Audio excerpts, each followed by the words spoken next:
उनके mine sweepers, उनके tankers, उनके डिस्ट्रॉयर्स, उनके मर्चेंट वेसल्स जो एम्यूनेशंस कैरी कर रहे थे, सबको हमारी नेवी ने उड़ा नस पकड़ ली। By that time Nawaz Sharif had to come Yeah. Publicly Hmm. And announce, भाई लोगों हम तो 6 दिन से ज़्यादा वॉर नहीं लड़ सकते, Yeah. क्योंकि हमने उनकी सारी रीइंफोर्समेंट्स रोक दी, क्योंकि उनकी हमने नस ऐसी जगह पकड़ी थी कि उनको फ्यूल तक नहीं मिल रहा। मैं जिक्र करना चाहूँगा वन बेल्ट वन रोड के बारे में। उसका मुद्दा क्या है? उसका एजेंडा क्या है? स्ट्रिंग ऑफ पर्ल्स के अंदर उसने सब कुछ ट्राई करा कि कैसे वो इंडिया के ऊपर दबदबा दबाए। Yeah.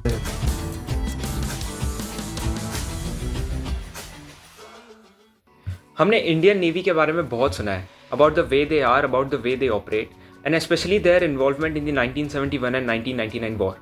एंड इसी बारे में आज हमने अपने गेस्ट के साथ बात करी है जो है कमांडर विपुल मनोचा। कमांडर विपुल मनोचा एक इंडियन नेवी के एक्स ऑफिसर है and we have talked about everything from navy to MARCOS, from naval ships to aircraft carriers. Do watch this podcast till the end, and I'm sure you will find valuable insights out of it. With all due respect, from the official podcasting club of IIT Roorkee on Rec, we are presenting to you, Sir Commander Vipul Manocha. Hi Hi, dear. sir. Hi Yash. How are you doing? I'm very good. How are you? I'm perfectly fine as always. How are you doing today, sir? Wonderful. With the divine's blessings and the blessings of my family, I'm here Yeah. up in front of you.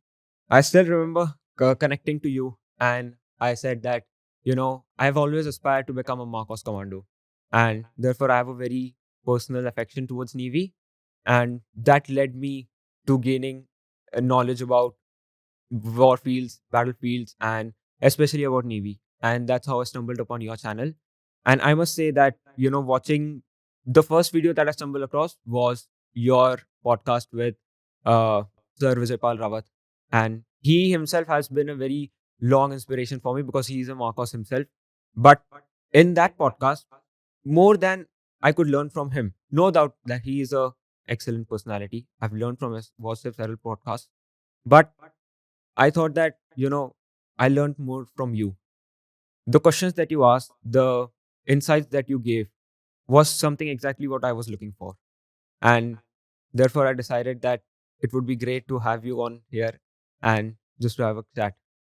I'm so humbled, and I today I feel that I was able to put across the right questionnaire to my guest Commodore Rawat, who was the principal director of Special Ops and Diving for straight 8 years. हाँ, आप समझिए कि कितना experience इसमें आ जाता है। Basically monitoring the special forces, one of the best special forces, the marine commandos, और I as rightly said MARCOS of the Indian navy. उसको आप कितनी बारीकी से देखते हैं, उनके every single moment, their missions, their deployments, all their plans are managed by something which is happening in the Delhi headquarters. And Sir was, of course, part of the team. So it was a very big opportunity for me also. After seeing Sir's podcast on various YouTube channels, I thought this was bang on in case if yeah, I can get him on board. And obviously, as a supporting colleague, he took the plunge and he gave me the opportunity. And I'm so, happy that with his thoughts, with his knowledge, with his experience, I could connect with beautiful, audience, including you and many other people of the Indian continent. And not just the Indian continent. If I go by the messages that are being drawn to this podcast are on a global level. yeah. For the people who don't know what we are talking about, so Sir has his own YouTube channel, which is Commander Victor Mike, if I've pronounced it correctly. Yes, it is Commander Commander Victor Victor Mike. Mike. Let me tell your audience, Commander Victor Mike. Victor Mike is my NASA call sign. Yeah. And the thing is that this mic is not MIKE. This mic is MIK. obviously the mic that we are speaking in. So I am basically Vipul Manocha. So that's where I draw the Victor Mike, my call sign, and Mike with a twist. I've always wondered that if your name is Sir Vipul Manocha, then why would you name your podcast channel as Commander Victor Mike? If you could tell us about it. See, फौज ने मुझे मेरा वजूद दिया है। Yeah. मैं आज जो कुछ भी हूँ, Hmm. मैं सिर्फ फौज की बदौलत हूँ। अब they say that people can take you out of the navy, Yeah. but nobody can take navy Out out of of it, you. तो मेरे आखिरी दम तक, मेरे आखिरी ब्रेथ तक ये नेवी तो मेरे अंदर रहेगी। अब जब मैं सब कुछ इस नेवी के थ्रू ही बना हूँ, तो जिस पोस्ट पे मैं रिटायर हुआ, उस पोस्ट को अगर मैं अपने एक अचीवमेंट के साथ अपने ऑडियंस को दर्शा सकूँ, उनके साथ कनेक्ट कर सकूँ। I don't know if it is a catchy name. I don't know if it will help me connect with bigger audience. But on a larger perspective, this is what I felt inside my own identity. वो जो होता है ना एक कि identity क्या होनी Yeah. चाहिए। तो क्योंकि इतना कुछ देखा पिछले 25 सालों में, तो वो जज़्बा तो रह ही जाता है, वो कनेक्शन तो बना रहता है। और आज इस चैनल के थ्रू अ, अभी मैंने 2 podcast already they are live up and above, including one naval officer, a woman naval officer, and of course Commodore Rawat. तो वो कनेक्शन मेरा इनके साथ भी बना है, नेवी के साथ आगे भी बड़ा बना रहेगा। और मेरा हमेशा आउटलुक यही रहेगा कि मैं डिफेंस फोर्सेस के, स्पेशल फोर्सेस के, पैरामिलिट्री फोर्सेस के लोगों के साथ अपनी ऑडियंस को जोड़ सकूं। बिकॉज ये एक बहुत इंपॉर्टेंट पहलू है जो हमारी जनता जनार्दन को समझना चाहिए कि इसका इम्पोर्टेंस कम नहीं होना चाहिए, Yeah. जितना बढ़ सके उतना होना चाहिए। हम सभी किसी ना किसी कैपेसिटी में कंट्रीब्यूट कर रहे हैं। Your IITians, Yeah. As a youth, you are shaping the future of this continent. And उसको सिक्योर और सेफ रखना is also one of the paramount jobs और service that I look this perspective as.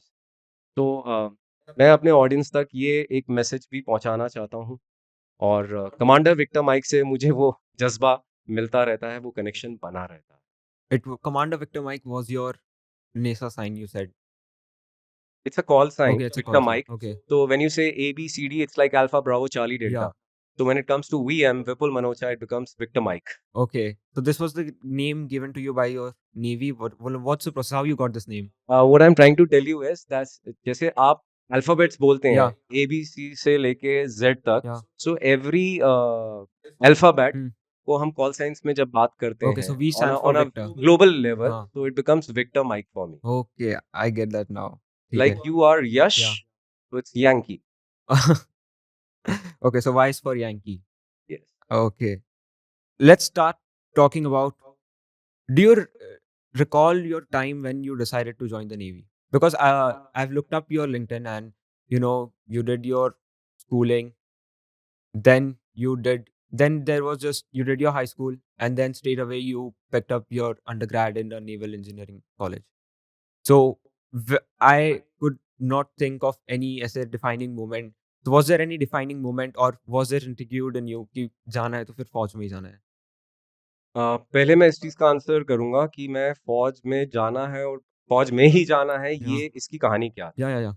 इसकी कहानी यही थी, मैं भी आप लोगों की तरह स्ट्रगल कर रहा था कि क्या बनोगे मुन्ना वाले पर्सपेक्टिव से कि मम्मी कहती बनो डॉक्टर, पापा कहते बनो इंजीनियर। सो हम वो 2 सेल्स में 2 बोट्स में सेल कर रहे थे, तो हमने पीसीबीएम लिया हुआ था। अब बनना तो हम चाहते थे doctor, Hmm. MBBS, like Munna भाई। बट हुआ ये कि पहले अटेम्प्ट्स में सीबीएसई पीएमटी, डीपीएमटी, एफएमसी, ये सब पीएमटीज़ क्लियर नहीं हुए। तब मेरा रीजनल कॉलेज कुरुक्षेत्र में हुआ था, एंड आई रिमेंबर विद्यापीठ में भी मेरा क्लियर हो गया था एग्ज़ाम। एंड एक रात की बात है, मैं अपनी मदर के साथ वॉक कर रहा था, Hmm. After post dinner walks Yeah. With my mother. And my mother is from haematopathology, Yeah. and she was first serving in Safdarjung Hospital, and thereafter she was in University College of Medical Sciences, Hmm. which is also one of the DPMT's colleges, Hmm. जहाँ से आपका mister पलाश साहब, doctor पलाश साहब भी Hmm. Pass out हुए थे, Hmm. Euphoria band. तो मैं उनके कलीग से मिलता था, तो उनसे वही इंस्पिरेशन मिलती थी कि भाई डॉक्टर बनना है। और कई कलीग्स होते थे, बोलते थे यार क्यों डॉक्टर बनना है, कुछ अच्छा और कुछ एक्साइटिंग करो ना, हम तो बोर होते रहते हैं यहाँ पे। अब उस रात की बात है कि मैं मम्मा के साथ वॉक कर रहा था, एज़ यूजुअल एक आइसक्रीम आ रहे थे। तब मम्मा के ज़हन में कुछ बात आई और उन्होंने बोला कि मैं अपने बच्चे से आज कनेक्ट करूँ, और उन्होंने कहा कि बेटा मेरी हमेशा दिलों से तमन्ना थी कि एक बच्चा मेरा फौज में जाए। तो मैंने उन्हें बोला एक बच्चा मैं ही तो हूँ This was और in which कौन standard, do जाएगा? you remember? Obviously 12th Okay, class. 12th, okay. Yeah. So that was the time when I was struggling with this mindset of क्या बनोगे Munna, and some of my exams were through. And उससे पहले मैंने NDA का भी written exam clear कर चुका था मैं. I think at that time I was 12th appearing. So मैंने मम्मा को बस ये बात बोली, मम्मा थोड़े दिन टाइम पहले बता देते तो मैं थोड़ा स्कूल और अच्छी तरह एंजॉय कर लेता. So at that time my outlook totally changed. Yeah. You know, it was like a paradigm shift. And I started gathering information, something like intelligence gathering for फौज की भैया कहाँ जा सकते हैं. बहुत सारी चीज़ें आई, एनडीए था, तो मैंने एनडीए क्लियर कर लिया था. इनफैक्ट मेरा पीएबीटी पायलट एबिलिटी टेस्ट भी क्लियर हो गया था, बिकॉज़ पहले तो एकदम वो जज़्बा आया कि फाइटर पायलट बनेंगे. बट पढ़ाई-लिखाई ज़्यादा करते तो हमें चश्मा टाइम पे लग गया था. तो वहाँ से हमें लगा कि बाद में हम ग्राउंडेड ना हो जाएँ, तो हमने फिर वो पंगा नहीं लिया. फिर आर्मी टेक का भी अनाउंस हुआ था, सीएमई का आर्मी टेक 12th 10+2 एंट्री का. I would have been the first course. Yeah. So उसमें भी मेरा क्लियर हो गया था. तब हम इलाहाबाद भी गए थे एसएसबी के लिए. फिर ये नेवल इंजीनियरिंग कॉलेज एनईसी के बारे में हमें पता चला कि 10+2 में नेवी की एंट्री भी है, और I would have been the 16th course. तो मतलब 16 साल की उसकी हिस्ट्री बन चुकी थी. कहीं से थ्रू सम कनेक्ट मैं फर्स्ट कोर्स के ऑफिसर से मिला, किंशुक सर से. अगर वो कभी इस चीज को देखें तो उनको पता चले कि मैं उन्हें आज भी याद करता हूँ. तो मेरी एंट्री उनके घर में हुई. I think he was staying in R K Puram Delhi में. और सबसे पहले सामने मेरे को उनकी बाइक दिखी, triumph, Yeah. The older version of Yeah. Triumph. तो वो boys will always be boys. एक तो वो कनेक्ट हुआ, यार बाइक चलाते हैं. उसके बाद मैं घर में गया तो उन्होंने बहुत ही तहजीब से एक जैसे एक फौजी एक दूसरे को इंटरेक्शंस करते हैं, तो we call it time tight traditions. He was a very good host, and उन्होंने मुझे बहुत ही सरलता से बारीकी से समझाया कि ये पहलू आपके फौज के हैं, जिसमें आपका एनईसी एंट्री से आपको ये भी चीज़ें लाभ मिल सकते हैं. You will get a engineering degree also. I don't no whether that was a carrot or something. I felt even more connected at that point of time. फिर उन्होंने मुझे बताया join the navy and see the world. आज के दिन में मैं ये बोल सकता हूँ उन्होंने जितनी बातें मुझे बताई थी वो सब सच. Yeah. और शायद अगर मैं ये बोल सकता हूँ और ऑडियंस तक कनेक्ट कर सकता हूँ कि अगर मुझे कुछ बच्चे सुनेंगे तो ये शायद जितना मेरे को सर ने उस समय बताया था शायद मैंने उससे ज़्यादा अचीव करा. एंड इट ऑल डिपेंड्स कि आपकी क्षमता क्या है, कि आप अपनी सर्विस से कितना कुछ ड्रॉ कर सकते हैं.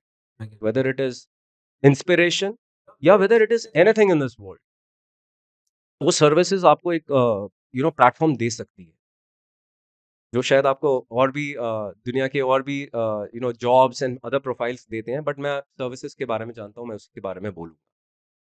तो कहीं न कहीं कनेक्शन बन चुका था. मैं घर आया and I told my parents, and वो जो व्हाइट यूनिफॉर्म में मैंने सर को देखा था वो कहीं तो अटक गया था. तो रात की बात थी, डिनर टेबल पे बैठे थे. मैंने पेरेंट्स को बोला कि मैं तो फौज जॉइन कर रहा हूँ.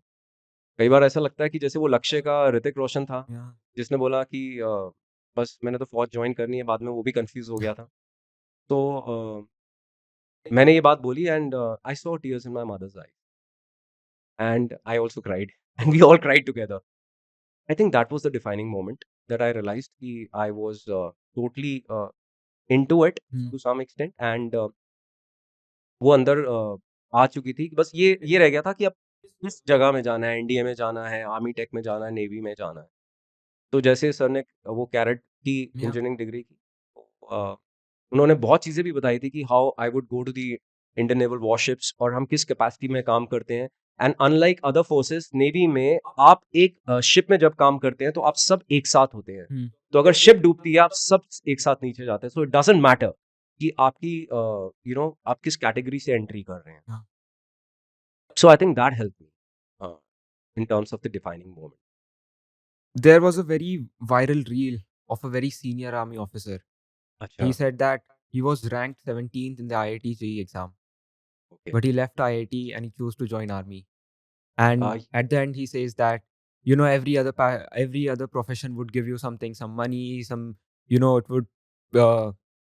it would satisfy your curiosity and everything, but army will give you life. 100%. I totally agree with sir. I'm in fact getting goosebumps right even after I've retired after 25 years of my service. and I can connect with the feelings that this officer had. And trust me, हम और पहलू के बारे में जब discussions करेंगे तो आपको पता चलेगा कि हम किस-किस रेल्म को छू सकते हैं, क्या-क्या ये प्लेटफ़ॉर्म हमें अपॉर्च्युनिटीज़ देता है। So I totally agree with her. You know, there'll be plethora of other opportunities Yeah. available, and I respect every other service, job, anything. Hmm. But फौज जो आपको चीज़ देती है, वो जो जज्बा जो आपके अंदर आता है, I think I have already spoken about it. ये आपको एक नॉर्मल ह्यूमन बीइंग से एक आपको सुपर हीरो बनने की Yeah. अपॉर्चुनिटी दे सकता है। और बाय द वे मेरा जूनियर मेरा जूनियर था मेरे से 1 कोर्स जूनियर, Hmm. वो भी आईटी छोड़ के हमारी एकेडमी में आया। It makes me rethink my decision of joining IIT. Your decision is perfect. Just trust your decisions. It's divine's decision for you, Yeah. and I'm honestly very honored that I'm being interviewed by such a big organization Hmm. and such a big institution. And trust me, you youth will define tomorrow's India's future. So don't ever have an iota of doubt in your mind. That's your humility. Thank you for that, sir. When you had your defining moment and you made the choice of joining the Navy, how was the process it? Because as far as I know only two ways. One is through NDA, other is through CDS. I don't know, and yeah, the other is for Merchant Navy, and that too I know because my elder brother is joining through that. So could you guide us that what was the path that you took that led you to into the Navy?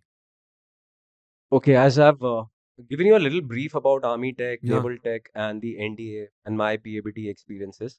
देखिए अभी ना ये आप तो आईटीएंस हैं and मैं ये आपकी ऑडियंस के लिए उनको थोड़ा सा जागरूक करने के लिए बताऊंगा कि अभी जो प्रोसीजर्स हैं बहुत ही प्रॉपर्ली डिफाइंड है। Hmm. The information is available on portals like joinindiannavy.gov.in and अब तो बहुत ही क्लियर डिमार्केशंस कर दी गई हैं। हमारे टाइम में जैसे there was Indian naval academy in Goa where I did my orientation course. There was NEC this my alma mater, naval engineering college in Lonavala. Yeah. वो लोना जाएंगे, चिक्की खाएंगे। एंड इसको छोड़ के आर्मी टेक है, इसको छोड़ भी मैं नेवी पे ही सीमित रहूंगा। So Indian naval entrance test अभी एक कॉमन ग्राउंड टेस्ट बन चुका है, Hmm. जिसमें आप परमानेंट कमीशन के लिए आफ्टर 12th भी ज्वाइन कर सकते हैं, और आप बाद में अपनी पूरी ग्रेजुएशन के बाद भी ज्वाइन कर सकते हैं, जिसमें आप परमानेंट कमीशन में भी ज्वाइन कर सकते हैं, आप शॉर्ट सर्विस कमीशन में भी ज्वाइन कर सकते हैं। तो this information is right now available on our website, Yeah. And this actually brings out कि कितने कैटेगरीज के ऑप्शंस आपके पास अवेलेबल रहते हैं। सो एक कॉमन टेस्ट होता है, आपकी कॉमन ट्रेनिंग होती है, जिसके बाद आप स्पेशलाइजेशंस के अंदर बाइफोकेट हो जाते हैं। Hmm. It's like the further distributaries. इसमें एविएशन विंग्स आ गए, सबमरीन्स आ गई, स्पेशल फोर्सेस आ गए, जर्नल सर्फेस नेवी आ गई, यू नो इतनी सारी चीजें आज आज के टाइम में हो गए, communicators, ATC, even sports entries. Yeah. Can you believe it? I mean sports भी आपको एक अपॉर्चुनिटी देता है फौज को ज्वाइन ज्वाइन करने के लिए। और हमारे यहाँ पे कितने सारे ऐसे सेलर्स हैं जो स्पोर्ट्स एंट्री से आते हैं, they are doing wonderful in military commonwealth games Hmm. across the entire globe. So information is available on joinindiannavy.gov.in, and I think it is very streamlined. The tests are very streamlined. Once you go through a common test, after that you get to choose what profile you want to take on for your future endeavors, and that's about it, I think. How was your time at Naval Academy? You remember, recall those days? Recalling the college days, Yeah. पहली बात तो मैं बहुत nostalgic feel कर रहा हूँ आज college के स्टूडेंट्स के साथ मिलकर। I feel very happy and very glad, and honestly speaking मेरे कॉलेज के डेज आपके कॉलेज के डेज के जैसे नहीं थे। मेरी लाइफ में कोई 5 पॉइंट समवन नहीं था। हमारे यहाँ समवन की कोई गुंजाइश नहीं होती थी। It Yeah. Was all boys academy. And दूसरे नज़रिए से देखें तो नेवल एंट्री जो मेरी हुई थी नेवल इंजीनियरिंग कॉलेज में, Hmm. एनईसी का एक्चुअली हमारे लिए फुल फॉर्म था naval entry for commandos. Okay. सो हमारा एक अलग रूटीन चलता था जिसमें इंजीनियरिंग भी एक छोटा सा पार्ट था। हाँ उसको छोड़ के drills, sports, adventures,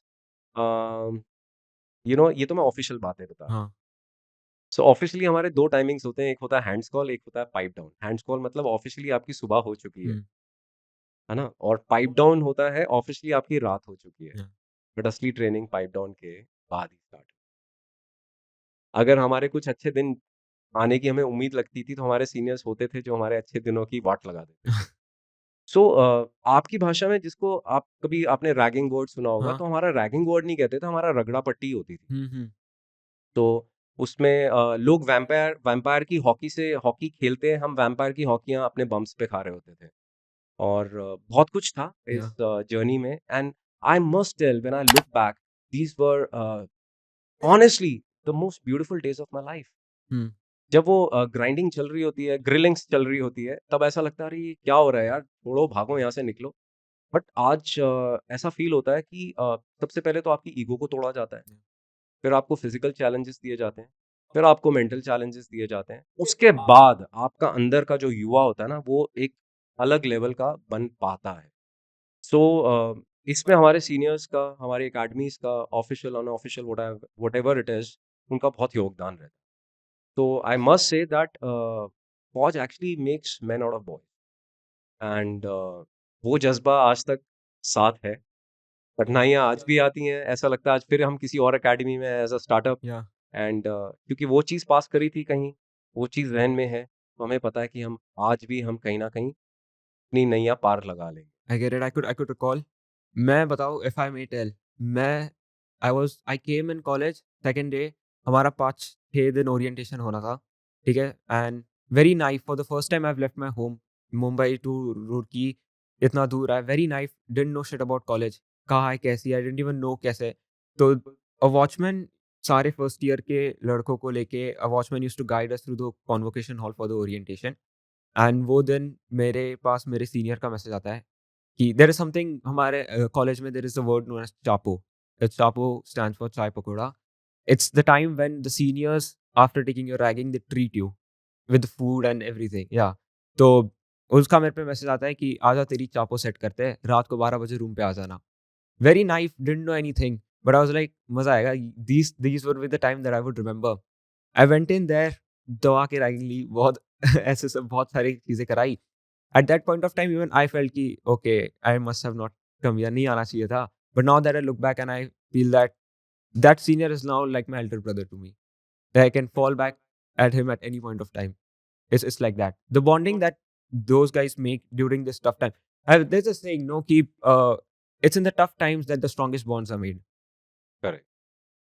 Coming back to your, हमारे यहाँ पे yeah. कोई चापों का कॉन्सेप्ट नहीं था, सो हमारे सीनियर्स हमें वो ट्रीट नहीं मिलती थी, हमारा सिर्फ रगड़ा ही चलता था। अरे हमारी भैया, ट्रीट कमीशन के बाद आती है, when we can grab a glass of beer together. yeah. But academy में ऐसे हम डाउट्स नहीं रखते थे कि हम अपने सीनियर के साथ बैठ के चाय पी। Commission के बाद, as in when you're posted. When I get commissioned with a rank, जब Okay. मेरे एक्चुअली एपेलेट्स लगते हैं, Hmm. स्ट्राइप्स लगते हैं, तो in the navy we got commissioned as the sub lieutenant. Oh, in सबसे पहले नॉन कमीशन रैंक रहती है Hmm. For 6 months, Hmm. which is called as the midshipman. Hmm. Those are the non-commissioned ranks. But at that point of time, we would get some stipend. And as a commission officer, the basic change happens is that you're supposed to be saluted by your men. Yeah. The in the army, it's lieutenant, I guess, through NDA. Yes, Yeah. And you was commissioned first as sub lieutenant. sub-lieutenant. Okay, then how long did it take from you joining the academy to you getting commissioned as a sub lieutenant? 5.5 years. Oh, it's pretty long time. Yeah. Then after joining sub lieutenant, I still feel it was a very short time because those were the most beautiful days of my life. I would agree. So after you have commissioned as a sub lieutenant, do you remember where your first posting was? So after getting commission, we go for our masters. Okay. So we do that in a place called as INS Valsura in Jamnagar, where we do our something sort of a postgrad. Hmm. So it is an extension of our electrical and electronics, engineering. Yeah. And this particular 2 years thing is basically meant to transform you from a normal engineer to a transformed engineer ready for action Yeah. for the forces. तो हमारा जो masters में electrical and electronics होता है, we only work on weapons, the radars, Hmm. the communication technologies. Of course, the basic masters is also Yeah, catered that's for. what I was gonna ask you about, because the EC that you guys have been taught and the EC that we guys have been taught must be different in syllabus. To some extent, yes, because we also go for something called as OGTs, OGTs mean. onboard trainings, Hmm. and we do something called as a competency board, which is there for 6 months. Yeah. So this competency board is a mandate for every officer who has to take up a leader role on board ships. कहने का मतलब ये है कि अगर आपने competency board clear नहीं करा 6 महीने में, जिसमें बहुत कुछ होता है, आपको सिखाया जाता है, ऑन जॉब आपको ट्रेनिंग दी जाती है ओजीटीज की, एंड वहाँ पे आप देखते हैं शिप कैसे चलती है, उसमें क्या क्या इक्विपमेंट क्या होता है, उसकी इक्विपमेंट को कैसे कीप अलाइव कैसे करा जाता है, आप मेन के साथ इंटरेक्ट करते हैं, आप ऑफिसर्स के साथ इंटरेक्ट करते हैं, आपका एक शेड्यूल बना होता है, ट्रेनिंग शेड्यूल होता है, एग्जामिनेशन शेड्यूल होता है। सो वो आपको एक्चुअली एक्सपोजर देता है कि आप फाइनली क्या करने वाले हैं। सो हमारी ट्रेनिंग में we had more inclination towards the weaponry, Yeah. Towards the radar technologies, towards the sonar technologies, because we were supposed to be the front end or the frontline warriors of managing the electrical aspects which caters for everything, Yeah. computing, everything, Mhm. instrumentation, you name it, everything. Electrical officer means बत्ती से related जो भी चीजें हैं हाँ. वो उसके उसके हिस्से में आता है।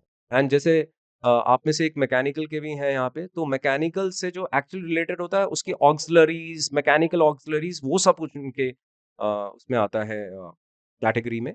एंड उसमें इंजन कैसे चलता है, प्रोपल्शन सिस्टम्स क्या होते हैं, उसके ऑक्सिलरीज क्या होते हैं, कंट्रोल्स क्या होते हैं, those things are catered by the mechanical engineers. So we have only two broad categories of electrical and mechanical engineers in the Navy. So you got posted as a sub lieutenant. Then you go. So as a sub Yeah, lieutenant, you got I went commissioned, and then you went to for do your my masters. training in INS Valsura and Jamnagar. Jamnagar, yeah. And I think after 2 years, we got the next rank of a lieutenant. So by the rank of lieutenant, after going through this competency board and all, that is when you actually get exposure, exposed to your first appointment on board a ship, a warship. You remember your first warship? Of course. Which was it? So इससे पहले भी थोड़ा सा आपको ले जाऊं तो हमारा जो कनेक्शन शिप्स के साथ होता है वो हमारा कैडेट टाइम से ही स्टार्ट हो जाता है। As part of the cadets training also Yeah. We go on board ships. So अगर मैं छोटी छोटी यादें बताऊं जो कि कोई भी नेवी का ऑफिसर होगा वो कनेक्ट कर सकेगा, there is something called as cadets training ship Yeah. और a boat called as INS Tarangini. तो it's a sail boat, Yeah. 54 meters long, and उसका जो मास्ट होता है वो कम से कम 100-110 फीट का मास्ट होता है। तो प्रॉपर जैसे पुरानी आपने पिक्चरों में या पुराने टाइम में आप Yeah. सेल्स देखते होंगे, तो उसमें वो सेल्स लगते हैं। एंड ये स्टोरी कोई भी नेवल ऑफिसर कनेक्ट कर सकेगा, क्योंकि जब वो हमें मास्ट पे चढ़ाया जाता है ना, तो वो जब हम ओपन सीज में होते हैं और हम जब नीचे दिखते हैं तो वो जो शिप का डेक होता है वो नहीं दिखता, सिर्फ पानी दिखता है, because you are always rolling and pitching. Yeah. और उस मास्ट के उस हाइट से आप पीक भी कर रहे होते हैं। सो ये होता है हमारा कैडेट्स ट्रेनिंग का exposure Yeah. With the so called the sea life. उसके बाद हमारा एक्वेंटेंस होता है 15 दिन का। तो I went on board a ship called as INS Brahmaputra, a frigate. वहाँ पे हमें थोड़ा सा और एक्वेंटेंस दिया जाता है। फिर 6 महीने का जो मैंने कॉम्पिटेंसी बोर्ड का बारे में बताया, उस समय I was on board INS Gomti, 1980s की frigates, and they are basically the G class of the ship. Yeah. And my first posting happened as a weapons maintenance officer Yeah. on board INS Godavari, Oh. जिसको हम मस्ती मस्ती में God zone worry भी बोल देते थे। But those were the days, and Ships are beautiful. I will tell you why am I they saying this. are majestic. I was in 10th standard and I had the very fortunate of mine, that uncle of mine. You have been in Mumbai, so you must be knowing that area. There's something called a Cheetah Gate, Lion Gate. Yeah. So I had my access to Cheetah Gate. We along with my family, and जाना था, navy बनना था, तो मेरी आंखें वैसी खुली थी क्योंकि क्या देखने मिलेगा ऐसे। So I still remember each and every ship's name. So there was a ferry which got us from the dockyard to the Navy's base, if I may call it, INS Vasudha. हम वहाँ पे बैठ के वहाँ पे गए, and then I had the very fortunate to see it was INS Deepak, which was a oil tank. Then very मतलब India के पास मतलब गिनती की सबमरीन्स है, उसमें से INS Kalvari. I had a very ऐसे I still recall those days and I was like, man, that was a heaven of an experience. Only ठीक है phones वगैरह allowed नहीं थे, but only if I could capture those moments and I could show it to the world. But at that point of time, I saw more than the ships how Navy and how people in the Navy do actually perform. Well maintained, all in the white dress, well disciplined. एकदम ऐसे ना वो चलते हैं. And I could look at them, I could see, man, मेरे college और मेरे उसमें अगर कोई देख नहीं रहा होगा ना, ऐसे चलने वाला कोई नहीं है ये. प्रिसाइसली 14 ड्रेसेस थी. Yeah. I was also cadet. Hmm. Train करना बड़ा मुश्किल. Hmm. तो हमारी अगर कैडेट ट्रेनिंग में फिर वापस आपको टेलीपोर्ट करूं तो ट्रंक ऑर्डर करके एक पनिशमेंट. Okay, what's तो आपके this? जो आपने सब फौजीज के साथ देखे होंगे, उनके ट्रंक्स उनके साथ हर जगह चलते हैं. Yeah. तो ऐसे ही ट्रंक्स हमारे पास भी होते थे Hmm. जब हम कैडेट होते थे. तो हमारी सारी यूनिफॉर्म होती थी और ट्रंक ऑर्डर में क्या होता था, वो ट्रंक खुलता था, Hmm. उसमें कीचड़ डाल दिया जाता. तो these are very small little things. आपने चीता गेट की बात करी, आपने लाइन गेट की बात करी. हमारी entry of course line gate से होती थी. चीता हाँ, गेट छोटा गेट हाँ, होता छोड़ा था. गेट है. एंड नेवल डॉकयार्ड की भी बहुत हसीन यादें हैं. एंड वहाँ पे तो सब कुछ था. This that's our western fleet, the sword arm of the Indian navy. Yeah. मैंने एक वेस्टर्न फ्लीट की कॉफी टेबल बुक बनी थी, उसमें मेरा थोड़ा थोड़ा सा योगदान रहा था under admiral Anoop Singh sir. Hmm. Salute to that officer. And that is long, matlab, long time back. I guess it will be like almost let's say 18 years back. Hmm. And yes, we have to maintain our uniform. And INS Deepak की आपने बात करी, Yeah. the US tanker. Very recently we got this tanker. आपने कहा कि गिनती की हमारे पास सबमरीन है, ऐसा बिल्कुल नहीं. Last time I checked, India it was around 11. मतलब INS Kalvari class की जो थी वो वैसे. See, Calvary is a Scorpion class and Yeah.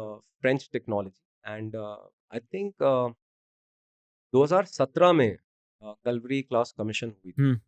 And I think by now all the 6 submarines have been commissioned. Yeah. So we are a very progressive navy. Hmm. And trust me, हमारा Indian ocean के अंदर एक दबदबा है, Yeah. जिसकी वजह से हम आज सुरक्षित हैं. Hmm. एक तो हमारे आसपास के भाईचारा आप जानते ही हैं. Yeah. एंड और डीप डाइव करेंगे तो चाइना के तो बारे में हर कोई जानता है. पिछले 10-15 साल से मैं स्ट्रिंग ऑफ पर्ल्स के बारे में पढ़ता रहता था. Hmm. Hmm. थोड़ा सा जिज्ञासा रखता था. एंड कैसे उसने अपनी स्ट्रैटेजीज बनाई है not to take over most of the ports very close to India. And उससे हमारे ऊपर कितना खतरा मंडराता है, जियो पॉलिटिकल इंस्टेबिलिटी कितनी आ सकती है, ये हमारी ऑडियंस को समझना चाहिए. Yeah. So good that you were able to witness the magnanimity of the Western Fleet. Yeah. I wish I was there to I consider help myself you. fortunate enough. But yeah, talking about the Navy, you said that हमारा दबदबा Indian Ocean में है, and I strongly believe that. And I read in a book that whoever controls the sea controls the war.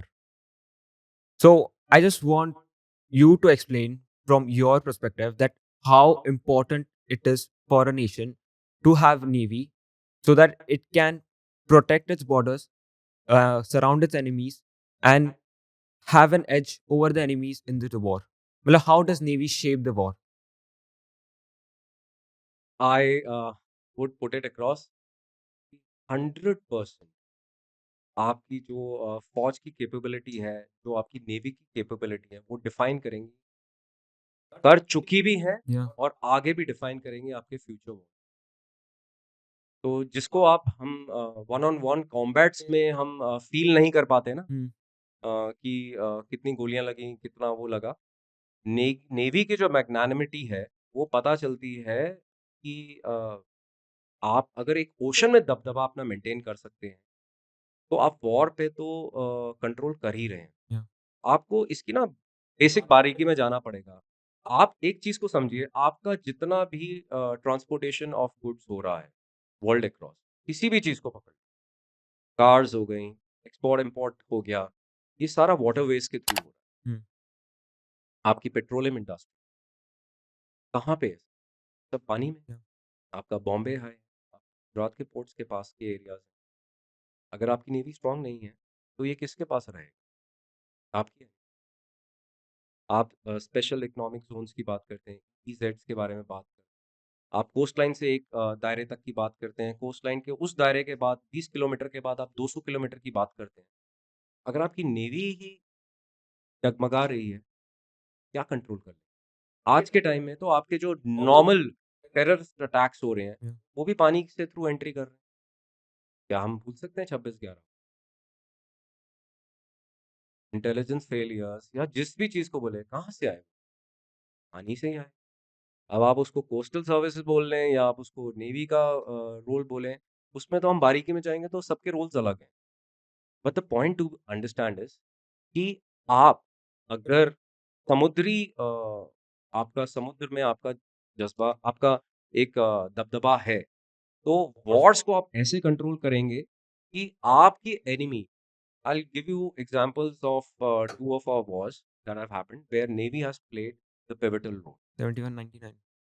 Let's go to 71 first. Yeah. Okay? मैं 71 में आपको पहले से ले जाता हूँ। पहले क्रोनोलॉजिकली वो पहले आता है। Yeah. दूसरी बात ये है कि हमारा नेवी से उससे बहुत बड़ा कनेक्शन है। Hmm. और ये ऑडियंस को चीज़ समझनी चाहिए कि ऑप ट्राइडेंट Yeah. की वजह से हमें नेवी डे का खिताब मिला है 4 दिसंबर। एंड अभी 2 दिन पहले ही हमारा एक्सटेंडेड कह सकते हैं नेवी बॉल की सेलिब्रेशंस हुई थी and I was there with my wife and what a beauty, what a celebration. Of trident में आप एक चीज़ को समझिए कि आपका वन ऑन वन कॉम्बैट तो आर्मी के साथ चल Yeah. रहा है। अब हमारी नेवी का रोल देखिए, 4-5 दिसंबर की बात है Hmm. 1971 की, Yeah. जब हमारी फौज ने, हमारी नेवी ने कराची पोर्ट के जियां उड़ा दी। उनके माइन स्वीपर्स, उनके टैंकर्स, उनके डिस्ट्रॉयर्स, उनके मर्चेंट वेसल्स जो एम्यूनेशंस कैरी कर रहे थे, सबको हमारी नेवी ने उड़ा दिया। तहस-नहस मचा दिया। आग लगी पड़ी थी उनके पोर्ट में, नस पकड़ ली थी हमने।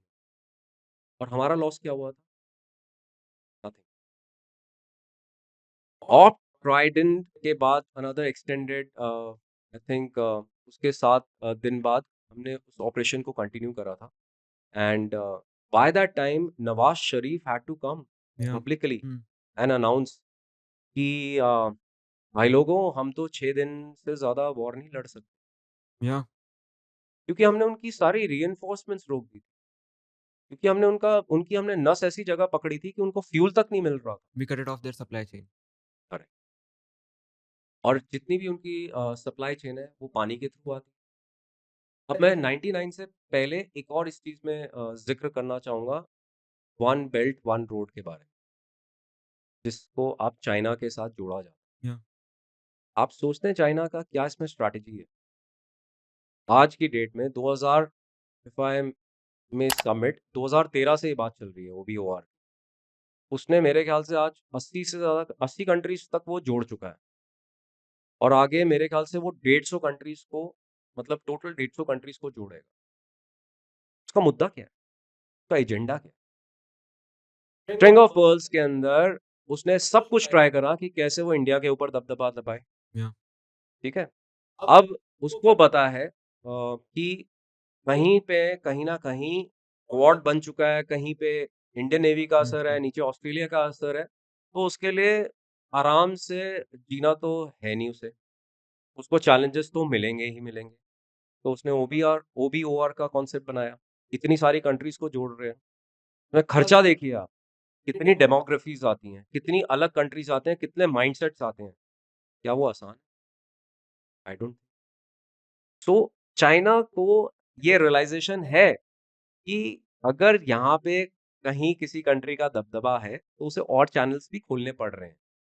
And this is also called as new colonisation, जिसमें चाइना क्या करता है, ऐसी वीकर इकोनॉमी कंट्रीज़ को अपने साथ लेके जा रहा है, वहाँ रोड्स बना रहा है उनके लिए, सब कुछ कर रहा है। बट कर तो अपने हित के लिए कर रहा है ना। कल को इन्हीं कंट्रीज़ को कंट्रोल करेगा, उनकी इकोनॉमीज़ को कंट्रोल करेगा। So coming back to the major और मेन टॉपिक, नेवी का दबदबा समुद्र, जो हम युद्ध को कंट्रोल कर सकते। 99 में 1999 में जो हमारा आर्मी की भाषा में बोले तो ऑपरेशन विजय, हमारी भाषा में बोले तो ऑपरेशन तलवार, हम्म, और एयरफोर्स की भाषा में बोले तो ऑपरेशन सफेद सागर। हमने क्या किया था नहीं, 1971 में तो हमने कराची या हार्बर में पर्ल हार्बर की तरह आग लगा दी थी। हाँ उसके बाद तो पाकिस्तान ने कभी लाइफ में भी नहीं सोचा होगा कि इतना बड़ा पंगा लूंगा। के बाद उसकी अंदर मनसा आई कि 99 में मैं फिर दोबारा कुछ कांड करता हूँ। अब हमने पर्शियन गल्फ को पूरा कंट्रोल कर लिया था, Navy had क्योंकि a जितनी pivotal role, right, in 1999 because yes it was Kargil war. So everyone who says that it is Kargil war, so people think that वो Tiger Hill पे battle हो गई थी ये thing, and they just neglect. I won't say neglect, but उनको Navy का इतना importance, Navy की जितना pivotal यही role मैं था चाहता वो हूँ नहीं कि था. हमारी ऑडियंस सेंसिटाइज हो Yeah, कि there are people who are working day and night, action ready, they are deployed on war patrols yeah, only for this purpose कि उनका जो सोल्जर आगे जाके लड़ रहा है उसका मनोबल बना रहे। hmm, एयरफोर्स का रोल क्या हुआ था, अभी मैंने लास्ट पॉडकास्ट करा है with the first Indian air force women pilot.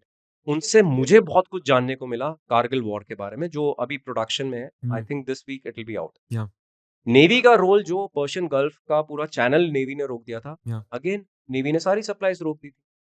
hmm. उसके बाद पाकिस्तान ने हमें न्यूक्लियर वॉर की भी धमकी दी थी। In क्या हुआ? 1999. Yes, Hmm. उसने हमें धमकी दी। अब हमने, क्योंकि उसका पूरा बॉर्डर एरिया, हमारी सारी शिप्स उसके पूरे कराची पोर्ट के आगे तैनात थी, तो सांस कहाँ से लेगा कि पाकिस्तान सेम उसी सिचुएशन में जा चुका था जो उसने 1971 में।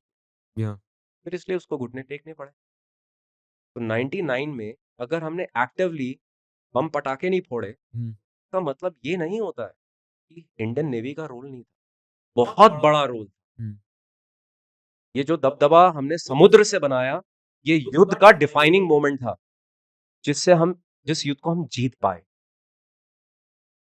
तो I must say and for sensitising my audience that आगे के भी वॉर्स जो हैं, अगर आपकी नेवी स्ट्रांग नहीं है, तो I think we are asking for very big trouble. तो ये एक कंटिन्यूस प्रोसेस है। अभी लास्ट मंथ आई रिमेम्बर हमारे प्रधानमंत्री ने तीन एक डिस्ट्रॉयर, एक पनडुब्बी Hmm. और एक और शिप का कमीशन किया। सोचिए कितनी फक्र की बात है हम जैसे वेटरन्स के लिए, Yeah, जब झंडा लहरा रहा होता है और उसके आगे हमारे प्रधानमंत्री कनेक्ट कर रहे होते हैं लोगों के hmm. साथ। तो defence ministry also understands the importance of the Yeah, navy. So they realize the stronger the navy, there are the better the chances of winning any wars. और आज की डेट में तो हमारी क्षमता ऐसी है कि हमारे वॉरशिप से हम inter continental ballistic missiles launch yeah, करते yeah. हैं। तो what stops us going as close to us as possible to our enemies territory or their coastlines and firing the bigger picture. I think Navy has a lot of role in ensuring and defining any war and its consequences, and its what's going to be the final fall of any war. I got this insight that Navy could shape the war on the Israeli attack, which happened on 6th October 2023. And I was just looking at what Israel would do now. Obviously, it would retaliate back. I know that for sure. But I was just waiting that how other countries would help him. US ने और UK ने अपना एक aircraft carrier भेज दिया, and none of the other countries, Syria, and at that point of time during the 5-6 months, dared to even come and rescue Israel. Why? Because their aircraft carriers were standing there. And I had this thing that if one aircraft carrier, I know that aircraft carrier is not just a normal ship. वो आती है तो पूरा खानदान लेके आती है. If one aircraft carrier could, sanitize such a big area, then having a strong navy could really change the war in your favor. See, there was a time when aircraft carriers were called as sleeping ducks. Yeah. आज times change. Hmm. Your entire marine aviation force being maneuvered by aircraft carriers. Yeah. I studied a lot about INS Vikramaditya. फिर आगे इसके बारे में discussion होगा, then I will be more than happy to share my thoughts. But अगर एक aircraft carrier आता है हम्म, आज की डेट में, उसमें सरफेस टू एयर मिसाइल्स भी हैं, सरफेस टू सरफेस मिसाइल्स भी लग रही हैं, एंड उनके कैपेबिलिटीज टेक्नोलॉजिकली बहुत बढ़ चुके हैं। एंड इंडियन नेवी में हम देखें अगर, तो हमारे पास जो स्की जंप रैम्प्स हैं, वहाँ से हम फाइटर प्लेन्स भी उड़ा रहे हैं, yeah. You know. Sir, just for the audience, if you could explain what an aircraft carrier actually is. अगर आप एक एयरक्राफ्ट कैरियर की बात करेंगे ना, ये एक बहुत बड़ा रेल्म है, बहुत बड़ा टॉपिक है। और मैं बॉलीवुड स्टाइल में बोलेंगे तो भूल भुलैया 4 इसी में बन सकती है। मेरा जो एक्सपोजर एयरक्राफ्ट कैरियर के साथ हुआ था when I was a young officer, तो हमारी वो यादें हैं जब हम डिनर नाइट्स होती थी हमारी, Yeah. फ्लाइट डेक पे। तो वहाँ बैंड परफॉर्मेंस चल रही है, we are in our uniforms called as 6 bravos, and there are food stalls or food canopies, and there are the senior management, who senior officers, and those kind of interactions in the uniform. Oh, majestic, अगर मैं आज बातें कर रहा हूँ तो मैं शायद वहाँ पे चला जाता हूँ, वो तारों के नीचे, यू नो एक थोड़ा सा पोल्यूशन कम होता था उस समय, तो वो नज़ारा ही अलग होता था। आप एयरक्राफ्ट कैरियर की जब बात करते हैं तो आप समझिए कि विक्रमादित्य का, let's take Yeah. Example, you're talking about 23 decks, Hmm. and when fully loaded it is about 45,000 tonnage, 45,000। Yeah. आप इंजीनियर हैं तो इलेक्ट्रिकल पावर की बात करूंगा तो ये बनाता है कम से कम 18 मेगावाट। Ah. 18 मेगावाट मैंने शायद पहले डिस्कस करा होगा, तो ऑडियंस की रुचि के लिए अ, अगर आप लगा लीजिए 16,000 घरों का जो बिजली का बिल आता है एक साल का, Hmm. वो आप जनरेट कर रहे हैं एक बार में। एंड इसका जो स्की जंप रैंप होता है जहाँ से फाइटर प्लेन्स टेक ऑफ और लैंड करते हैं, trust me, it is one of the most challenging experiences Hmm. For any fighter pilot, and the most satisfying. That is the magnanimity of a aircraft carrier. It is like a floating city Yeah. in itself. यहाँ पे आप बात करते हैं 2500 3000 लोगों की, जो एक शिप के अंदर, एक कैरियर के अंदर एक साथ जा रहे हो, और आप बात करते हैं मिग 29 की, यू नो 10 से 11 मिग 29 आप उड़ाते हैं, आपके साथ चलते हैं, आपके टॉपर्स होते हैं। Hmm. हम तो वॉरशिप्स में होते थे, तो अ, एक हमारा कम से कम एक या एक चॉपर तो रहता था। तो हम तो चॉपर की राइड ऐसी, जैसे Yeah. आज चलो यार थोड़ा सा घूम के आते हैं, वो वाले हमें मौके मिले, एंड थैंक्स टू फौज ने ये सब चीज़ें देख सके। And I remember my juniors also, जो जब चॉपर उड़ा रहे होते थे तो हमको कंट्रोल्स भी दिखा रहे होते थे, सब कुछ मैन्यूवरिंग करते हुए। So aircraft carrier is a big city in itself, Hmm. It is big humongous, and अगर मैं उसका फोर, मतलब फोर जो है front part of the ship and aft is the rear part of the ship, अगर मेरे को बोला जाए कि उसके 4 से 8 तक जाना है तो शायद मैं नहीं जा पाऊँ। मुझे हमेशा हेल्प चाहिए होती थी, एंड आई हैव हर्ड कि जो ऑफिसर्स उस शिप में सर्व करते थे, उन्हें भी महीने लग जाते थे। क्योंकि आपका जो काम कार्यशाला होती है, आपकी Hmm. जो जगह होती है वेयर यू ऑपरेट विद, आपका जो ऑफिस है, वो एक सर्टेन डेज़िग्नेटेड एरिया में। Yeah. फिर आप वॉशरूम्स में गए, आप अपने मेसेस में गए, आप अपने वार्डरूम में गए जहाँ पे हम खाना खाते हैं, एंटी रूम्स में गए जहाँ आप थोड़ा रिलैक्स करते हैं। इसके बाद ज़्यादा से ज़्यादा आप फ्लाइट डेक्स पे चले गए। काफ़ी कम ऑफिसर्स होते हैं जो जिनका पर्पस हो रहा होता है कि उन्हें ब्रिज पे भी जाना है, Hmm. उन्हें और भी चीज़ें देखनी है, इंजन रूम भी जाना पड़े। तो आप सोचिए ना कितना बड़ा एरिया है। I am talking of 184 metres length, 184 metres length, and कम से कम 60 मीटर्स तो उसकी हाइट होती है। और अगर कोई नेवल ऑफिसर्स कनेक्ट करोगे तो हमारे साथ ऐसा होता है जब हमारी शिप मिडल ऑफ द सी होती है, और हमारे कमांडिंग ऑफिसर का मन करता है चलो आज गाड़ी को यहीं रोक दिया जाए in the middle of ocean, and then हमारे मार्कोस अगर ऑन बोर्डेड होते हैं तो we have certain small boats, जिससे इंश्योर करा जाता है, एक पेरिफेरी बनती है, और हमारी एक प्रैक्टिस होती है, we jump from the fo'c'sle in the ocean to swim. To swim. And वहां से नीचे से जब ऊपर से सन की रेज आ रही होती हैं, पूरा पानी नीचे से ब्लू लग रहा होता है, और आपको पूरा कील कील इज द मेन, हल का जो मेन पार्ट होता है, पे सारी आपका स्ट्रक्चर बनता है, वो कील के साथ साथ उसके राडर के प्रोपेलर्स, वो सब प्रोफाइल दिख रही होती है। Oh god, it's so magical. What all are the subsidiaries of an aircraft carrier? Subsidiaries as in? वो क्या-क्या लेके चलता है? There's a main ship, then there are destroyers, then there are frigates, and what all everything अभी is there. आज के time में वो मिसाइल्स कैरी करता है, Yeah. आज के टाइम में वो हम जैसे लोगों को कैरी करता है, आज के टाइम में वो एयरक्राफ्ट कैरी करता है, fighter I'm aircraft talking about carry the other करता है, ships चॉपर्स कैरी जो करता है। aircraft carrier main ship के साथ में चलती है। देखिए हाँ, तो एक जो आपका एक प्लान होता है, वो ये होता है कि आप अपने एयरक्राफ्ट कैरियर्स को टेक करते हुए आगे बढ़ते हैं। Yeah. So when you sail in with a fleet, so generally for a war practice, we have destroyers, frigates. Nowadays, we call them cruisers or something. Then you have minesweepers. You may have tankers alongside, and you may have small corvettes, small missile boats. Yeah. So ये पूरा एक fleet बन के चलता है, जिसमें career जो होता है वो बीच में प्रोटेक्टेड होता है फॉर इट्स ओन रीजन। पहले जैसे मैंने बताया था, कैरियर पे इतने एंटी एयरक्राफ्ट गन्स नहीं होती थी। आज की डेट में कैरियर्स के ऊपर एंटी एयरक्राफ्ट गन्स होती हैं, और भी मिसाइल सिस्टम्स लग चुके हैं। बट आइडियोलॉजी वही मेंटेन होती है कि कैरियर को हमेशा हम सेंट्रिक रखते हुए उसके आसपास हम डिस्ट्रॉयर्स और उसके एक्सटेंशंस में mine sweepers Yeah. And other attack crafts रख के अपने पूरे फ्लीट को आगे बढ़ा। With this entire fleet, what area can it sanitize? Not just the carrier, but the entire fleet. As on day today you can sanitize the entire world.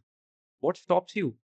आप missions कर रहे हैं, आप गल्फ ऑफ एडन में आप anti piracy missions कर रहे हैं, Yeah. और आज से नहीं कर रहे, कितने सालों से कर रहे हैं। आई थिंक मेरी सर्विस में मैंने कुछ 15-18 साल से तो मैंने ही गल्फ ऑफ एडन के कम से कम 3 गल्फ ऑफ एडन के मिशन तो मैं खुद कर चुका हूँ, जिसमें I was out for 3 months on different ships. तो आप we are blue water force, we are blue water navy. Blue water navy वो होती है जो आपके मेन लैंड से बहुत दूर इंडिपेंडेंटली ऑपरेट कर सकती है। Yeah. And we are doing it. हम 2000, 2500, 3000 मेनलैंड से दूर बाहर ऑपरेशंस कर रहे हैं। Your first commission was in INS Godavari, as you said, right. and you were posted as वेपन्समैन। weaponsman. What was your initial exposure to weapon? Introduction कैसा था weapons का? Because I find weapons very interesting, very intriguing. Maybe because वही defense में था, ज़्यादा नहीं हुआ, तो ऐसे. तो I've been studying a lot about weapons, mainly guns. Indian Army कौन सी gun use करती है? Then there is Israeli weapons industry. I'm following them a lot. Then there is TAR-21. I'm studying a bit about more of it. But I want to know, what was your initial introduction to weapons? देखिए, अगर initial weapons का exposure होगा तो वो तो cadet time से start हो जाता है। Yeah. Cadet time तो से which guns you get? Cadet में हम लोग तब होता था 7.6 mm राइफल्स, AK. जो नो, जो कि अब हमने 5.56 mm की इंसास में कन्वर्ट कर Okay. दिया Yeah. है। And carbines, the Yeah. Machine Carbines. Guns, Yeah. And .22 pistols. Hmm. ये हमारा फर्स्ट ईयर ऑफ ट्रेनिंग से स्टार्ट हो जाता था। First year itself. Okay. तो ये हर साल का हमारा एक ट्रेनिंग रेजिम रहता था, एंड हम में से कई कैडेट्स एनडीए के साथ compete करते थे। We used to call it as hexagonals, and उसके बाद कई लोग उसको चूज करते हैं as a career. So Yeah. If they actually fire very well, they get selected for military teams also, where we have shooting ranges. Hmm. We call it as adventure shooting ranges, जहाँ पे उन्हें air shooting का भी opportunities मिलती। सो cadet training के time पे ये gun से तो हम इंट्रोड्यूस हो चुके थे। अब इसके बाद जब मैं शिप में आया, Yeah. या शिप से पहले भी मैंने कुछ कुछ करतब करे थे। and I was like you. I was also inclined in to see what all weapons do we have. Yeah. That go on to the extent कि मैंने अपने हाथ से lead discharges भी करे हैं 1 pound के. What is this? This is actually a bomb. You Okay. make a plastic bomb yourself. Hmm. तो बोले तो हाथों में 2 दिन के लिए मेहंदी रह जाती है. Were you allowed? It is part of the training. So Okay. we used to do it Hmm. because मेरा भी special inclination रहा था. तो जब ये opportunity आती थी मैं उसको grab करता हूँ. Yeah. तो ये special forces के लोग ही ऐसी चीज़ें कराते थे. And we were taught how to do it, and that was a very brief exposure, but it's still I can still connect with it. So lead is obviously the detonator. Yeah. And इसको छोड़ के अगर आप ships की बात करेंगे, Yeah. weapons की बात करेंगे, और शिप्स को छोड़ के भी आज नेवी के अंदर वेपन्स की बात करेंगे, स्पेशल फोर्सेस के वेपन्स की बात करेंगे, Hmm. तो ऐसी दुनिया में कोई चीज़ नहीं है जो हमारे पास नहीं।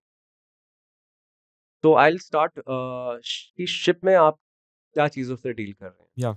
ये जितने गन्स मैंने आपको बताए, Hmm. इसको छोड़ के अब नेक्स्ट कैटेगरी आता है कि आपका कैलिबर लेवल बढ़ता जा रहा है। तो उसमें आपके पास एलएमजीज आ जाते हैं, Yeah. एचएमजीज आते हैं, ये सब भी मैंने और इसके बाद आ जाती है एंटी एयरक्राफ्ट गन्स आ जाती हैं। I have fired AK-630 This I is an think anti-aircraft gun. anti-aircraft gun, Russian made. Anti-aircraft gun, as in I don't understand. How does these work? See anti aircraft gun ऐसी होती है कि जब आपके सारे lines of defence खत्म हो रहे होते हैं तो आप इन गन्स को यूज करते हैं। दैट मीन्स आपकी जो या तो आपके पास इनबॉर्न मिसाइल है या इनबॉर्न कोई एयरक्राफ्ट है वो बहुत Yeah. क्लोज आ चुका है, Hmm. तो इसकी रेंज जनरली मतलब कम होती है एंड इसका फायरिंग रेट बहुत फास्ट होता है। Okay. मतलब 1 मिनट में 4000 के मेरे पूरे हाथ के जितना एक राउंड होता होगा इसका। Oh. इसकी एम्यूनेशन हम लोग खुद ही करते हैं तो बहुत भारी होती है इसकी बेल्ट भी। Yeah. अभी तो प्रॉपर विंचेस भी हैं, बट देयर वर टाइम्स कि विंच भी कई बार काम नहीं कर रहे होते हैं, तो Yeah.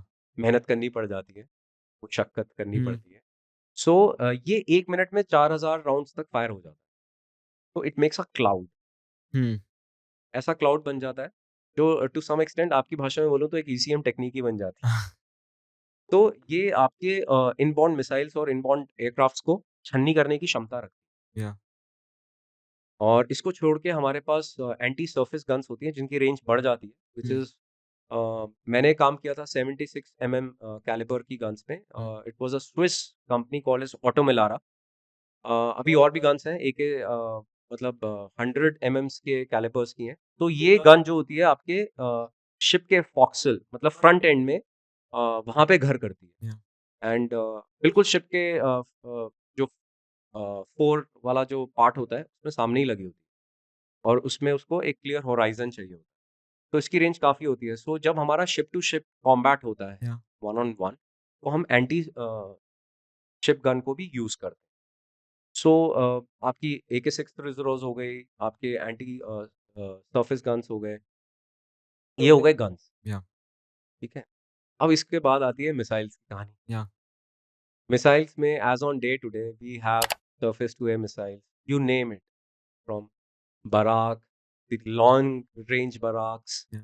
and we now talk about LR SAMs, the very long ranges SAMs. BrahMos we talk BrahMos, about. yeah. तो सरफेस टू सरफेस गन होती है। मैंने जब काम किया था तो हम काम करते थे रशियन मेक यू नो हाथी पे। तो मैं हाथी बोलता था बिकॉज उसका जब कंटेनर खुलता था तो ऐसा Yeah. लगता था एक हाथी का कंटेनर खुल रहा है और उसके अंदर से वो मिसाइल लोडिंग होती थी। एंड तो हम बोलते थे P-21 Oh. एंड उसकी कैटेगरीज थी P-21, P-20s। मेरे से जो पहले लोगों ने काम किया होगा रशियन मेक पे। तो anti surface guns sorry surface to surface missile is something which hovers on the sea surface Yeah. and it is meant for combat to the other ship, Hmm. मतलब शिप को डैमेज करने। Surface to air missiles होती हैं obviously inbound missiles के लिए as well as inbound aircrafts के लिए, Yeah. जिनकी रेंजेस भी आज की डेट में काफ़ी बढ़ चुकी हैं। तो हमारे पास ये मिसाइल सिस्टम्स हैं। Then we are talking about intercontinental ballistic missiles. Okay, what is this intercontinental ballistic missile? Anything beyond 1000 kilometers, Yeah. I mean, which you can fire from the ship profile.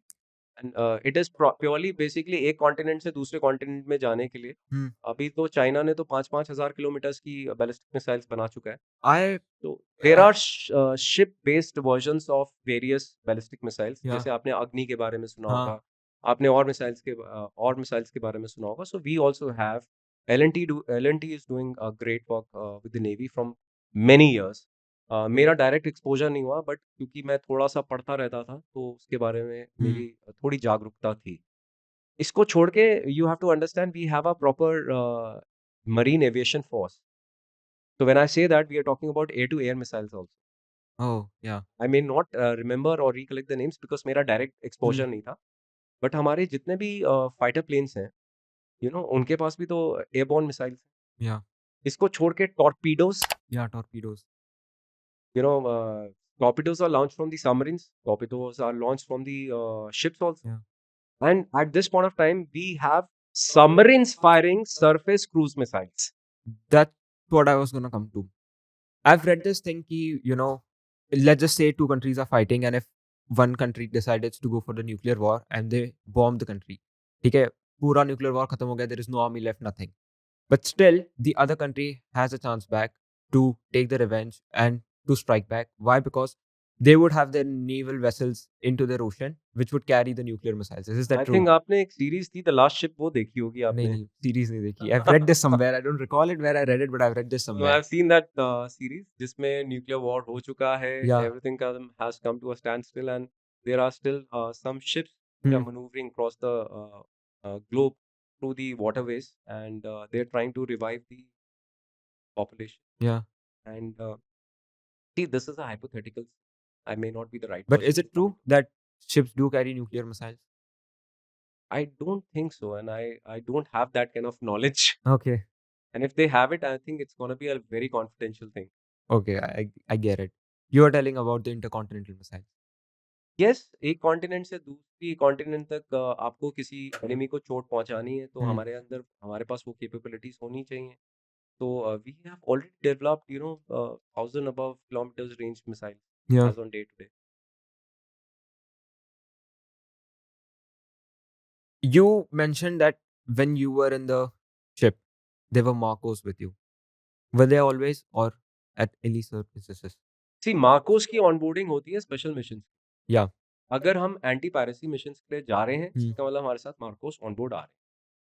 और वहीं से मेरा कारवां शुरू होता है. मेरी यारी दोस्ती इन स्पेशल फोर्सेस के कुछ जूनियर्स जिनको मैं बच्चा बुलाता था, उन Yeah. बच्चों के साथ, Yeah. और कुछ सीनियर्स जिनके साथ मेरे को अब मौका मिल रहा है Hmm. मिलने का थ्रू पॉडकास्ट. Hmm. तो जनरली जब हम एंटी पायरेसी मिशंस के लिए जाते थे तो मार्कोस ऑन बोर्ड करते कि this was part of their task. So just for the audience, Para-SF is for the Special Forces for the Army, Garud Commandos is for the Air Force, and Marcos Commando is for the Navy. I've read that Marcos are the most best.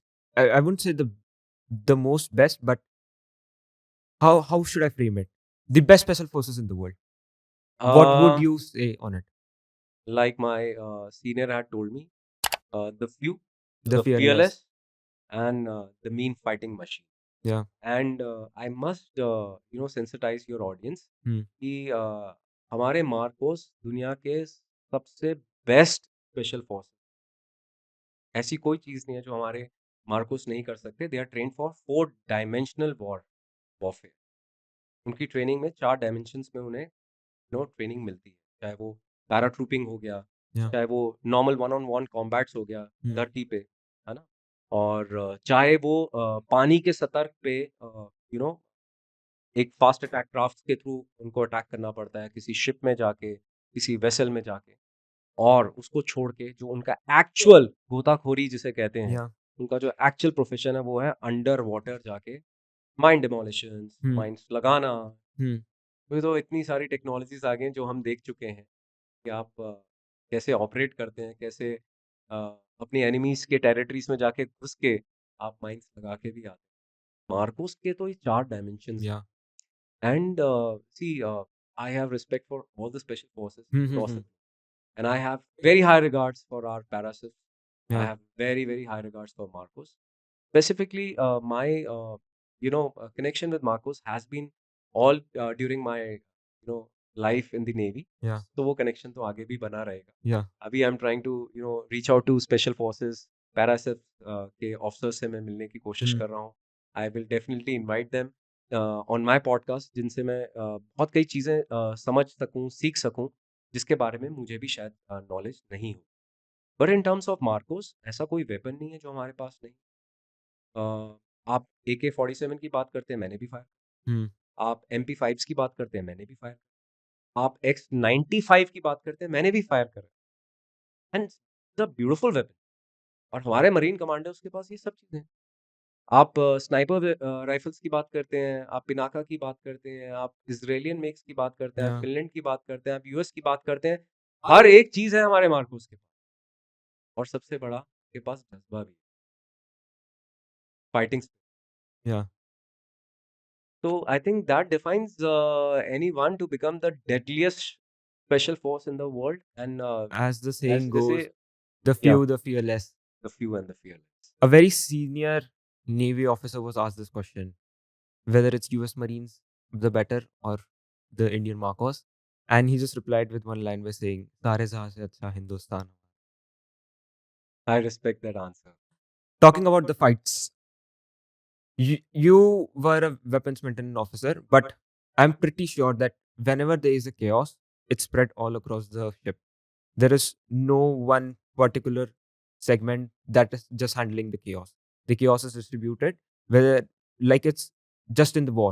If in the war, then it's not just the people who are in the border fighting, but it's also people in the war room who are planning strategies in art. Even they are fighting the war to the same extent or the similar extent as the people who are actually physically going in and fighting the war.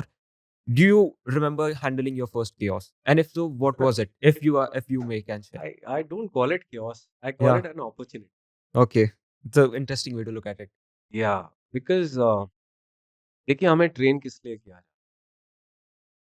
In fact our training is so intense कि हमें actually simulate करा जाता है war time उस perspective के साथ. Could you give us more insights कि कैसी ट्रेनिंग होती है? How the simulations work? If any one of Uh, them. I will give you a slightly tangent experience, Yeah. but I will tell you to what level simulation happens. Hmm. Indian Navy was the first to introduce a simulator called Akshit, which is a damage control simulator. Hmm.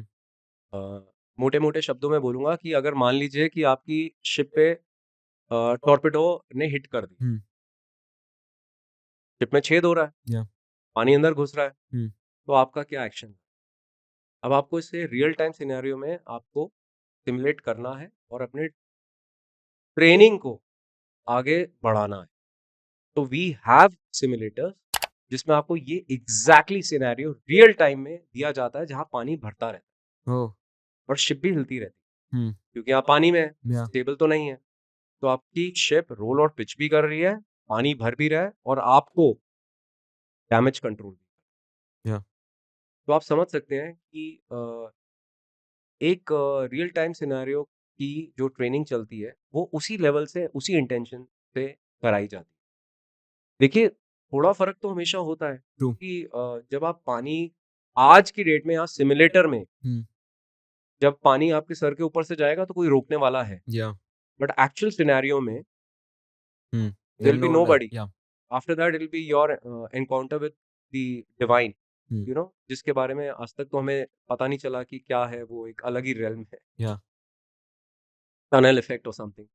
सो आपको prepare करा जाता है बहुत ही intensely आपके training के अंदर. Yeah. That is very clear period. And to what extent are special forces people are trained, that is their subject. You would have heard about hell week. Yeah. तो I mean we have to grasp understand, हमें समझना चाहिए कि Hmm. हमें training हर चीज के लिए दी जाती है. Yeah. हमारे लिए हर एक दिन वॉर हो रहा होता है. Hmm. And we have a saying, the lesser the more you sweat in peace, in the the peace less time, you bleed in war. the less you bleed in the war time. Yeah. तो ये सब चीजें कहाँ से आ रही हैं? ये सब चीजें उस आइडियोलॉजी से आ रही हैं कि हमें हमारी फोर्स को उतनी क्षमता से ट्रेन करना है कि जब वॉर हो रहा है Hmm. तो हम ज्यादा घातक रहें, हमारे एनिमीज नहीं. that is my submission in terms of the training profile. Hmm. Uh, Had any real time experiences uh, of the opportunity that you call it?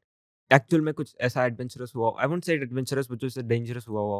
Any mission or any देखिए of the time? Anti piracy missions में Yeah. Close combats में हमारा जो pirates के साथ जो So you've been to anti-piracy missions. या I This been was in there which मतलब area, if you could?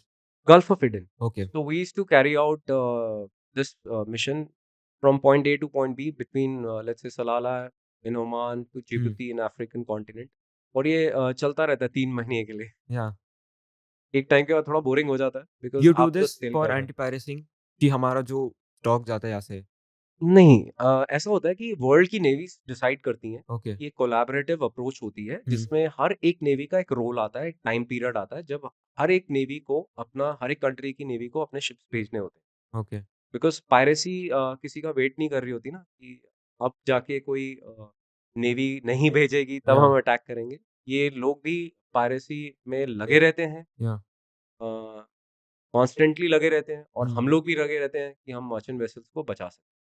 So there are certain areas in the world which have these notorious activities happening Hmm. since many years. अभी नई-नई जगहें आ रही हैं, हाउदीज़ भी आ होती चुके हैं सी अब आ तो. गई, yeah. तो ये चैलेंज होता है. तो एंटी पायरेसी मिशंस में हम मतलब ऐसा एक क्लोज कॉम्बैट नहीं होता बट हाँ, Hmm. पाकिस्तानी नेवी की शिप्स हमारे आसपास से क्रॉस करती हैं. गुफ्तगू भी होती है उनके साथ, गपशप भी होती है, You recall बातें भी such होती हैं. experience? उनके कप्तान हमारे कप्तान से जब बात करते थे तो हमारे भी कान तो खुले ही होते थे. You'd like to मज़ा share? आता था. You'd like to share? देखिए इंस्टिगेशन करना एक अलग चीज़ होती है बट मज़ाक तो इंसान है, Yeah, yeah, करते yeah. ही हैं. एंड छोटी-छोटी मज़ाक की बातें होती हैं जब हम किसी शिप को क्रॉस कर रहे होते हैं. Hmm. ओपन वाटर्स हैं. Yeah. कई बार आप हम we call it as presence and surveillance missions. तो हम अगर कहीं किसी कंट्री के साथ कुछ एक्सरसाइज करने जा रहे हैं, तो रास्ते में फ्रेंच वेसल्स मिल गए, कभी पाकिस्तानी वेसल्स मिल गए, कभी चाइनीज़ वेसल्स मिल गए. तो हम भी एयरबॉर्न होते हैं उस समय. Hmm. एंड एयरबॉर्न होके भी हम भी थोड़ा-सा रेकी करते हैं. But at the same time थोड़ी-सी कभी-कभी गुफ्तगू हो जाती है and we just tell our intent कि हम यहाँ से क्रॉस कर रहे हैं एंड दैट्स गुड. विश करते हुए चले जाते हैं आगे. They do the same. They do the same. They don't have a choice. But कई नेवीज़ हैं जो जाके टक्कर मार देती हैं, मज़ाक करती हैं, जैसे चाइनीज़ ताइवान के साथ करती है या Yeah. करती है, हम सुनते रहते हैं. ये हम हमारा एक अलग एक इंडियन नेवी एक अलग प्रोफ़ाइल है. Yeah. बहुत ही अच्छी प्रोफ़ाइल है, बहुत ही पीस एंड बहुत ही क्लीन प्रोफ़ाइल है. Hmm.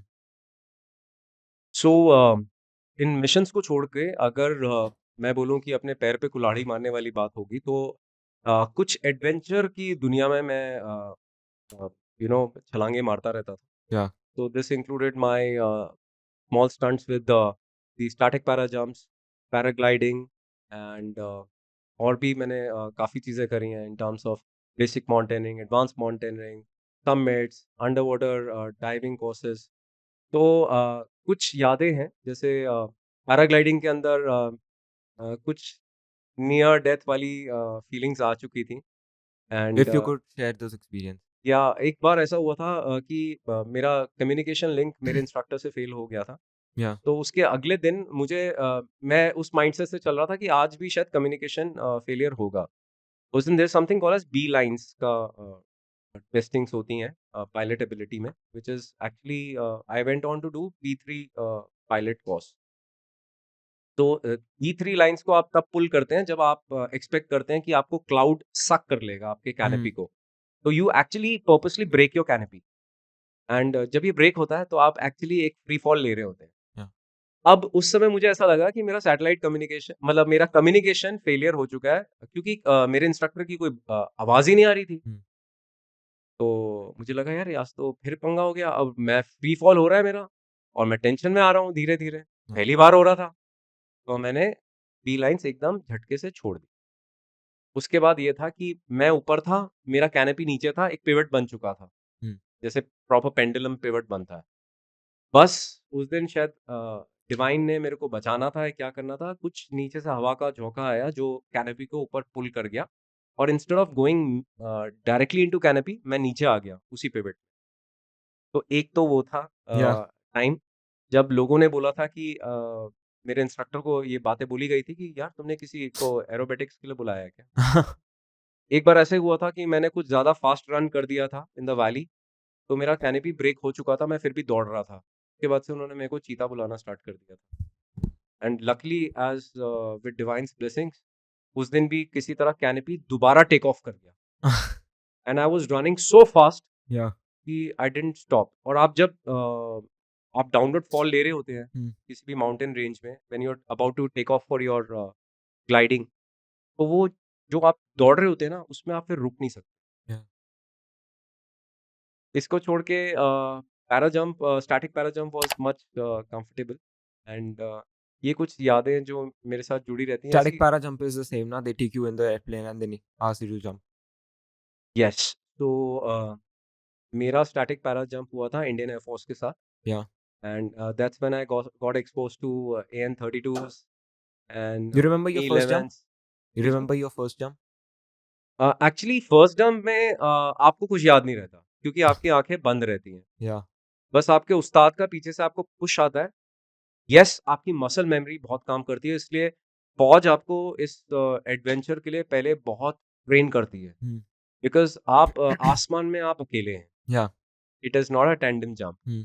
तो वहाँ पे आपके हर एक एक्शन आपके लिए घातक, आपके लिए खतरा क्रिएट कर रहे हैं या आपके लिए सेफ्टी बन रहे हैं, ये आपकी ट्रेनिंग पे डिपेंड करता है। Yeah. And trust me the way our instructors train us, हमारा मसल मेमोरी इतना स्ट्रांग हो जाता है कि अगर ऐसी कोई डिप्लॉयज में इश्यूज आए कि प्राइमरी आपका पैराशूट डिप्लॉय नहीं हो रहा Hmm. या आपको रिजर्व तक जाने की ज़रूरत पड़ जाए, तो वो ट्रेनिंग में हमें भाई कई चीज़ें ऐसे सिखाई जाती हैं कि हमें एक तरह से ये तसल्ली मिल जाती है कि हमारे मसल मेमोरी अपने आप ऑटोमेटिक हमारी बॉडी के एक्शंस को Yeah. रिफ्लेक्स में काम करना स्टार्ट कर देगा। बट टच वुड हमारे साथ वो नहीं हुआ and but we are prepared and trained for such eventualities. Sir, having so much experiences in life, इतना सब कुछ देखने के बाद, ठीक है, नियर डेथ एक्सपीरियंसेस हो गए, एनिमीज को सामने से देख लिया, एनिमीज से हाय हेलो भी कर ली. What does these things? I want to know it from your perspective. What did these things taught you about life in general? मतलब, what was your perspective after coming out of looking at these things? It is something like conclusion of a very big picture in very short words. And trust me if you से इतना कुछ देखने के बाद मुझे ऐसा लगता है कि मैंने अभी शायद कुछ भी नहीं देखा और अभी बहुत कुछ देखना बाकी है। पिक्चर इससे भी बहुत बड़ी है and straight away now answering to your question, I feel the message that I can share with my audiences Hmm. and your audiences, I feel life is very temporary. Yeah. Okay? But the bigger agenda is ki how do you make this temporary life permanent? So the catch is, you have to leave your legacy behind. Like our great leaders have done it, जिनको देख के हम प्रेरित हुए हैं। Yeah. And आज के भी हमारे इतने ग्रेट लीडर्स हैं जो वो लेगेसी क्रिएट कर रहे हैं। तो आई थिंक ये सब जो आप कह रहे हैं ना कि एनिमीज के साथ एनकाउंटर्स हुआ, नियर डेथ लाइफ एक्सपीरियंसेस हुए, आई थिंक ये चीज़ आपको और हम्बल बनाती है। Hmm. आपको समझाती है कि लाइफ इज़ टेम्पररी एंड आपको एक बड़े चीज़ के साथ जोड़ने की कोशिश करती है। सो अभी at this point of time when I am founder of a company called as Lava Global, Yeah. मेरा पर्पस यही है कि I am working towards connecting with youth. मुझे युवा शक्ति के साथ जुड़ना बहुत सिंपल एजेंडा है Yeah. क्योंकि यूथ जो है ना वही डिसाइड करता है कि हमारा फ्यूचर नेशन क्या है। I get it. दूसरा मेरे दिल से जो करीब है वुमेन एम्पावरमेंट। Hmm. मेरे घर में 3 नारी शक्ति हैं, मेरी Yeah. माता जी, मेरी वाइफ एंड मेरी बिटिया। तो क्योंकि मैं घर में ही इतना कनेक्ट करता हूँ नारी शक्ति से, तो मेरी एक और जज़्बा है कि मैं वुमेन एम्पावरमेंट के लिए काफ़ी काम करूँगा। Last but not the least, मुझे ऐसा लगता है कि डिवाइन ने मुझे एक पर्पस दिया है, एक ऐसी चीज़ इस ग्लोबल लेवल पे लाने पे जिसका आज तक डायरेक्ट रोल नहीं है। हमारे यहाँ पे धर्मशाला होती हैं, हमारे यहाँ पे ऑर्फनेजेस होते हैं, हमारे यहाँ पे और भी चीज़ें होती हैं। I am working on certain amalgamation of two ideologies Yeah. which time only will reveal, but I would definitely seek everybody's blessing. The purpose is way much bigger. To a closing note on a very personal level, um, I look up to all the defense forces for. There are n number of qualities that I look up to them for, but one thing that will always and always make an exception for me would be leadership.